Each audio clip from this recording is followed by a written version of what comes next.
சும்மா பக்காவா ரெடி ஆயிட்டு வீட்டுல இருக்கிற சாமியெல்லாம் கும்பிட்டுட்டு உங்க ஓட்டர் ஐடி கார்டு கையில எடுத்துக்கிட்டு முதல்ல பூத்துல போய் நின்னு அந்த விசில் சின்னத்துக்கு நேரா இருக்கிற அந்த பட்டனை ஒரு அழுத்த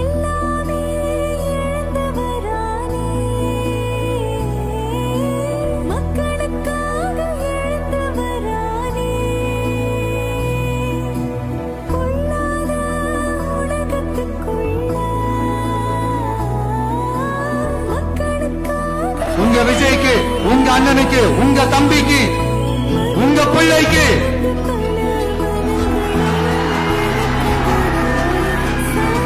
ஒரே ஒரு வாய்ப்பு.